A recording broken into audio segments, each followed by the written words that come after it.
I am Dr. E. Sridevi, lecturer in botany from Government College Autonomous, Anantapur.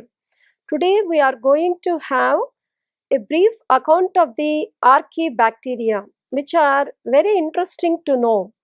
The Archaebacteria, actually, before the discovery of this bacteria, we know only there are two groups of the organisms, that is prokaryotes and eukaryotes.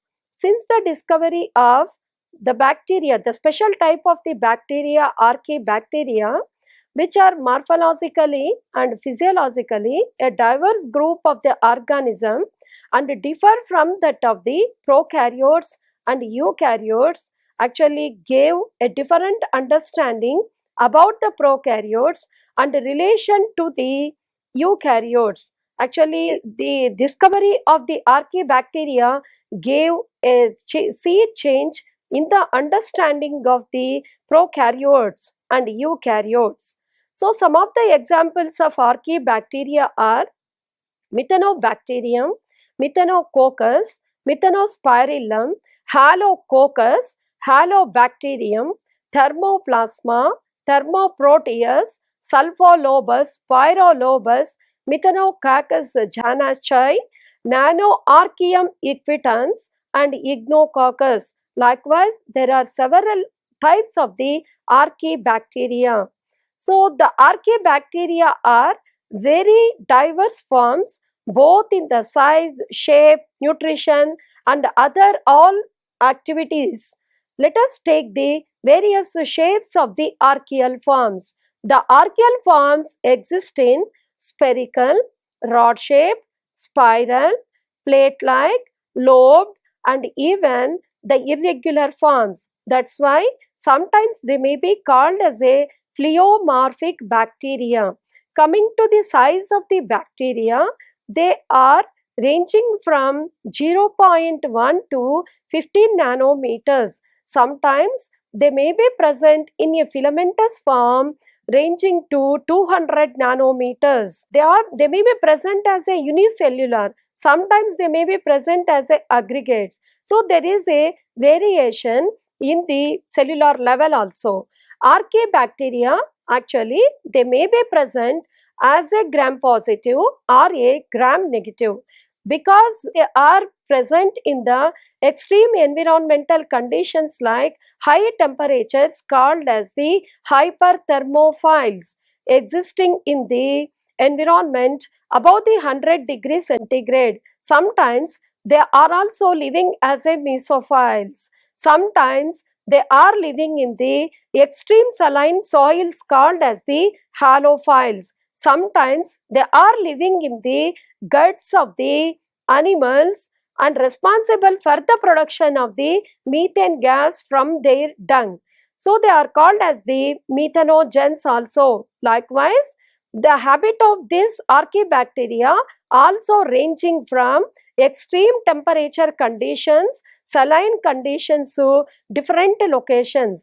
They are also able to live in cold climatic conditions also. Sometimes they are living as the symbionts also. The two pictures are showing the hot springs where the Archaebacteria have collected. So the Archaebacteria are no doubt they are prokaryotic cells having the cell wall. The cell wall without peptidoglycan is present. That is the speciality of the Archaebacteria.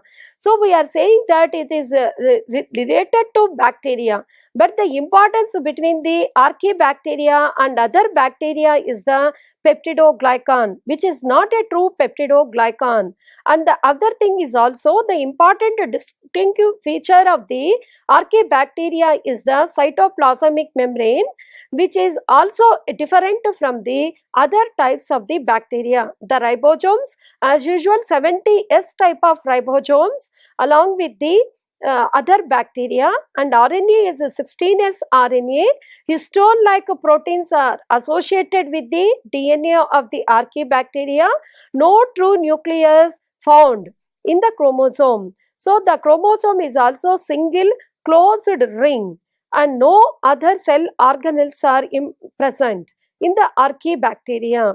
like mitochondria, Golgi complex, and endoplasmic reticulum, and chloroplasts like cell organelles are present in the Archaebacteria.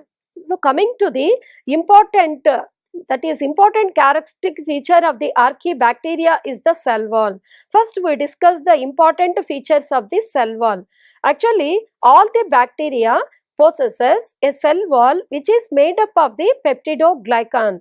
It is completely lacked in the cell wall of the Archaebacteria. When the gram Archaebacteria was seen, the cell wall is made up of a homogeneous, a thick layer present. So, thick homogeneous layer actually represents the archaeal bacteria equal to the gram-positive bacteria of the other bacteria. And in the case of the gram-negative bacteria, where the peptidoglycan is lacking, here the cell wall is made up of proteins and other glycoprotein subunits as a surface layer. So this is interesting to know that how the peptidoglycan acting as a pseudomurine layer. So which is similar to that of the peptidoglycan made up of different polymers. So here the cell wall chemistry is somewhat different from the other bacteria, not having the muramic acid and D-amino acids, which is the characteristic feature of the peptidoglycan. Peptidoglycan possesses muramic acid and D-amino acids. Here, muramic acid and D-amino acids are absent. So, in that place, the pseudomurine is present. The pseudomurine is nothing but the peptidoglycan, which is made up of the complex polymers. So that's why, but the chemical constituents of the peptidoglycan has changed in the archaea. That's why we are called as in the archaea, the cell wall is made up of the pseudomurine. The important constituent of pseudomurine is N-acetyl thalassaminuronic acid. In the place of the N-acetyl muramic acid, N-acetyl thalassaminuronic acid is present. This thalassaminuronic acid actually linked to the N-acetyl glucosamine by the beta 1,3 glycosidic bonds. Actually, in the peptidoglycan of the other bacteria, N-acetyl muramic acid is linked to N-acetyl glucosamine with beta 1,4 glycosidic bonds. So that is the important difference between the cell wall of the other bacteria and Archaebacteria.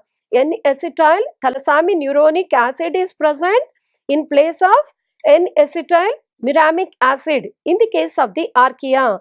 In the case of other bacteria, only N-acetyl muramic acid is present. The glycosidic bonds formation are also different. Beta 1 to 3 glycosidic bonds are present in archaea, whereas in other bacteria beta 1,4 glycosidic bonds are present. So it is important to note about the constituents of the cell wall of archaea from other that of the bacteria. So the slide is showing the important the beta 1,3 glycosidic bonds, where actually the N-acetyl thalassaminuronic acid is linked to N-acetyl glucosamine. And other bacteria like in some of the Methanosarcina and Halococcus, the cell wall is made up of complex polysaccharide called as the chondroitin sulfate of animal tissue in place of the pseudomurine. Likewise also the archaea are showing the cell wall constituents changing from one type to other type.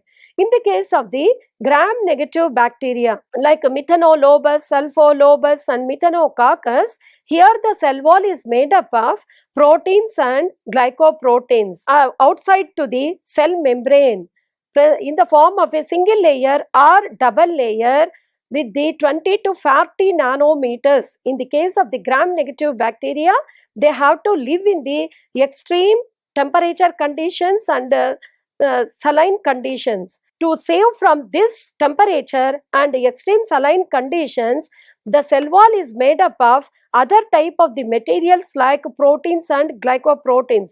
But there is also a change in the constituents of cell wall.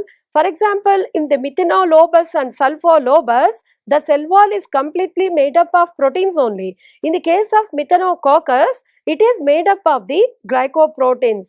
So, the proteins and glycoproteins are also changing in the case of the cell wall in the gram-negative bacteria. The one more important distinctive feature of the archaea is the nature of the lipids present in the cytoplasmic membrane. Here, in the cytoplasmic membrane, a branched chain of hydrocarbons are attached to the glycerol by the ether linkages. The red part which is showing in the diagram, that is attachment of the hydrocarbons to the glycerol constituent. In the case of the other bacteria, the fatty acids are attached by ester linkages. So, ether linkages are present in Archaebacteria and ester linkages are present in other bacteria. So, you can take this difference also, this difference of archaea from the other type of the bacteria. So, the cell wall is different and the plasma membrane is also different. And one more important constituent of the Archaebacteria are lipids, polar lipids. Polar lipids like glycolipids, phospholipids and sulfolipids are also present in the archaea. And in addition to these lipids and hydrocarbons and glycerol, there is one more chemical constituent, that is diethers and tetraethers. So, diethers and tetraethers are also present in the cell membrane of the archaea. For example, in the sulphur-lobus, completely a layer made up of the tetraethers is present in sulphur-lobus. So, these are all the important characteristic feature of the plasma membrane and cell wall, which is differentiating from the archaea from the other bacteria. So, these are the important differences of archaea and bacteria. You could able to differentiate from this slide. The cell type is prokaryotic, no doubt. Both of them are belong to the prokaryotes, and cell wall is no peptidoglycan. The bacteria contains peptidoglycan. Membrane lipids are ether linked. In the case of the bacteria, they are ester linked, and the first amino acid is in the protein synthesis, it is methionine, whereas in the case of the bacteria, it is a formyl methionine. And antibiotic sensitivity is actually in archaea, due to the presence of the pseudomurin, it is showing some sensitive to penicillin like antibiotics. That's why they are not showing any sensitivity to penicillin. That way we can say that there is antibiotic sensitivity. In the case of other bacteria, they are highly sensitive to antibiotics. And the DNA organization is actually the archaea possesses a single closed DNA ring. When compared to the other bacteria, the size of the chromosome, the genome is also less when compared to the bacteria. It is of only 2.5 into 10 to the power of 9 Daltons. In the case of the thermoplasma acidophilus, it is only 0.8 to 10 to the power of 9 Daltons. Thus, they are having the smaller genomes when compared to the other bacteria. And the classification. The Burgess Manual of second edition actually classified the archaea into two classes, that is Euarchaeota and Crenarchaeota. But the recent classification given in the Burgess Manual includes 5 classes, that is methanogenic archaea, cell wall-less archaea, and extreme halophiles, extreme thermophiles, and sulfate reducers. So, all these 5 classes now we are taken into the archaea. The importance of the Archaebacteria. So, is there any importance like other bacteria are useful to the human beings? Definitely, the bacteria are also useful for the human beings and the nature. They play an important role in many chemical cycles like carbon cycle, nitrogen cycle, sulfur cycles, etc. In recycling of the organic compounds, the Archaebacteria thus plays an important role. And due to the extreme thermophilic nature, Archaebacteria have proven they have a great help in the field of the biotechnology in the production of the enzymes which work at very high temperature, as well as in the production of some of the important antibiotics.